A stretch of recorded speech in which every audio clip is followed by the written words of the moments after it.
Hey friends, it is March 24th, 2025, and after over 3 years of Russia's invasion into Ukraine, Ukraine is still here, and you're still here, and you care, and you're praying from a place of hope, encouraged by the things we are seeing, that to stand against this tide of darkness, and where we're believing for a hope that can only come from the Lord. So just to bring you guys up to speed, in my last update, I was telling you all about the fact that it has become so clear that elements within Trump's administration are repeating verbatim Russian propaganda.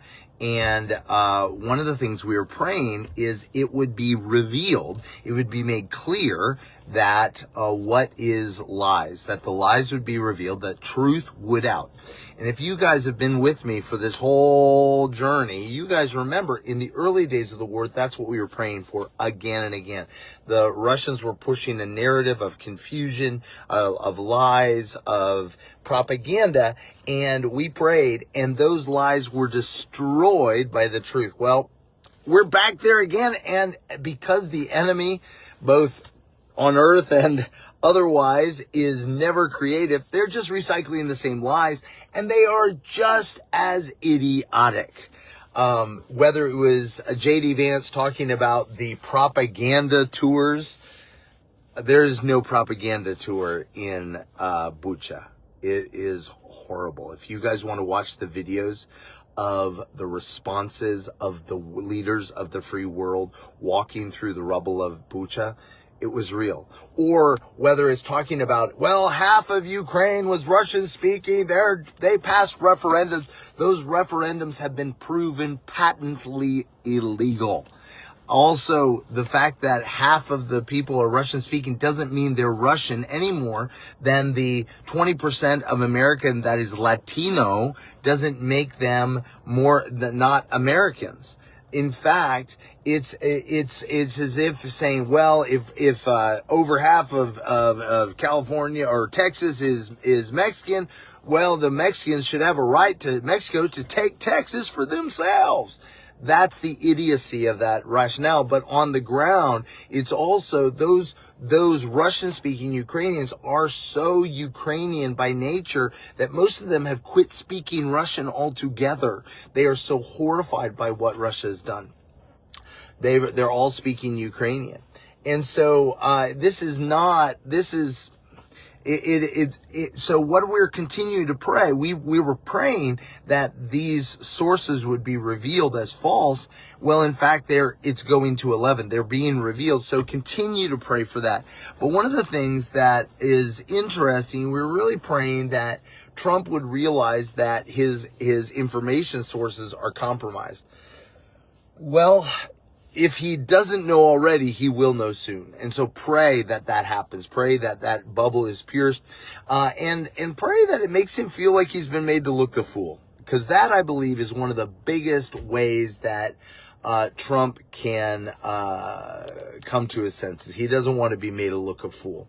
And so please be praying for that. But we have many things to celebrate. A couple things. One is we've watched, we've got all the evidence of the fact that when Trump refused the guidance systems for the F-16s to be used in Ukraine, it was basically removing an umbrella so that all the missiles coming in could hit their targets.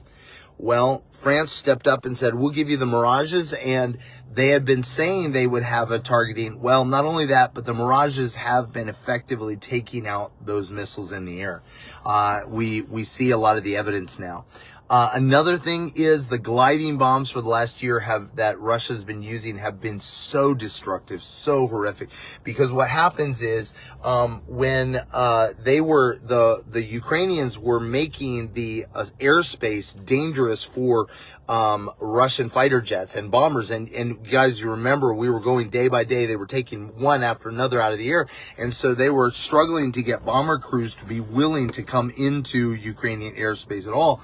But by releasing gliding bombs, they can come in within 15, 25 miles of the target, drop the bomb, take off, and then it slides in. Well, and the difficulty with those is you can't, once they're released, they're on their own. Well, the Ukrainians have developed such effective jamming ability. We finally actually have some of the footage showing that actually in play. That's such a beautiful thing. Because one of the things we're praying for is bloodless resolution. Diverting a bomb away from where people are, that's beautiful. Second thing, another thing is that the Russians, one of the ways they were effective in Kursk, the biggest one was because Trump removed intelligence sharing, instantly turning all the Ukrainians blind. Same thing happened in Avdiivka, where the Republican-led Congress refused to give supplies in time. They lost Avdiivka. Here it was intelligence sharing. But even so, that one of the elements was their massive uses of drones, in particular using what are their fiber optic cables, because the Ukrainians were doing such a good job of jamming those signals to those drones that they use literally mile-long fiber optic cables to these drones to be able to come in undetected. Well, that didn't. The Ukrainians have now found a way to jam those. So that's huge. These are ways that are, a third piece where we're seeing bloodless resolution is the Ukrainians have been bombing unbelievably in the last 24, 48 hours, just about every anti-aircraft unit, the Panzer units, the SAM units, the S-300, S-400 systems in Belgorod, and also along in Saratov and in the Black Sea areas. And so as they've been doing it, they've been taking out massive amounts of oil and refinery. Why is this important? Oil is how Russia pays for the war. If this is the only way they're able to recruit, they are literally giving people $50,000 to join. You got to understand, in a collapsed economy, $50,000 is huge. They have been the only way they're able to pay people to sell their children to be killed in war is oil. And so when you remove oil, it's huge. And so that's also why we're celebrating, as Europe has become more and more strong in supporting and defending. Every time Trump has pulled out, Europe has pressed in. And it's only brought unity to Europe. Europe is rearming itself to the tune of almost $1 trillion, 860 billion, I believe. Europe has said we've got $40 billion of aid to Ukraine. When they took away intelligence sharing, France has stepped in. So guys, we're seeing this over and over again, and it's pushing. And so right now, a Ukrainian, they're talking in Riyadh with the Americans around the possibility of a ceasefire for long-range targeting, right? In other words, to eliminate drone and missile attacks on people. That's obviously Russia said no, they don't want that. They want something meaningless, and they're making demands that are absolutely unreasonable. Pray that Ukraine will be able to get their message through in a meaningful way to the American negotiators. It's really interesting. Starmer from the UK has already shared how after the Zelensky meeting, the US pushed on UK to turn its back on Zelensky, but they wouldn't. Praise God for this unification. So, but at the same time, please continue to pray.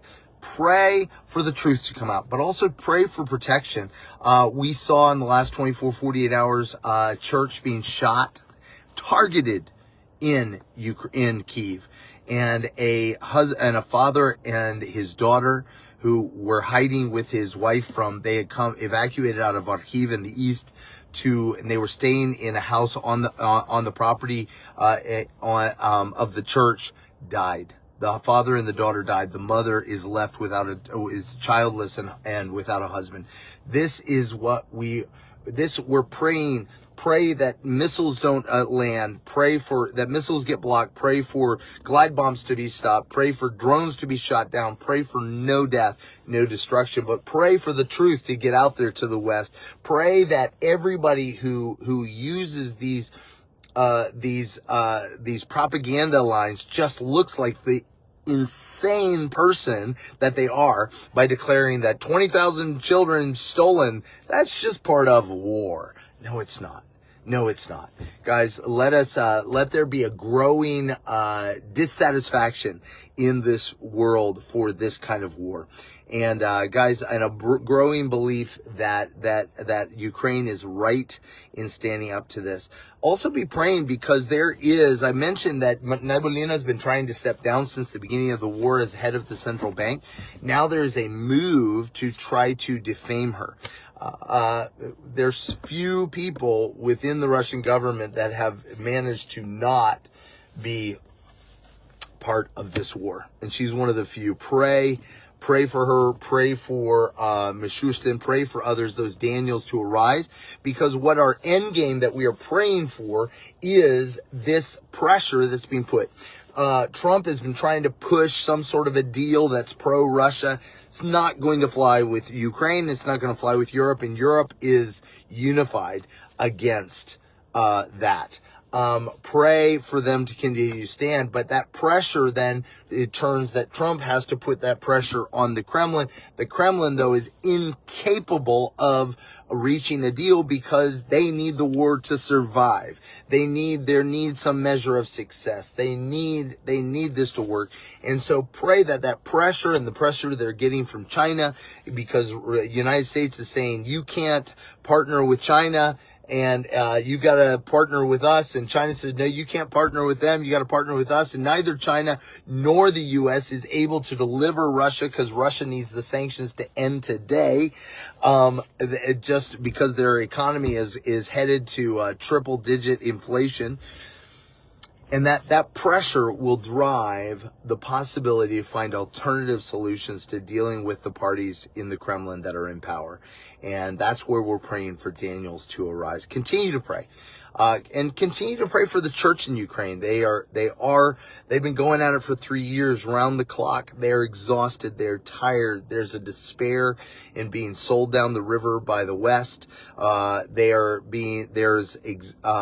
Pray for their hearts. Pray for them to have the grace to forgive, to be set free of bitterness and despair, and to be able to trust in the Lord. Pray that they be able to continue this work that they're doing of going to the front lines and ministering to refugees. Pray for our friends Vladimir and Lilia and the Church Blagovist, that Good News in Dnipro, that we've been partnering through the years. Pray for them. They'd be strengthened and encouraged. And if you'd be willing to give to support what they're doing, we've been able to send small amounts of money over the last couple weeks, as you all have stepped up. But every bit is desperately needed, if they don't have anything to give, they will continue to give themselves. But if they have no food to give, they have no food to give. So pray for them. Also remember our friends, John and Tanya Lynch. They are in Kharkov right now ministering, and right there in the middle of it. Pray for them. But also pray for the families that have lost. Just a member of our church,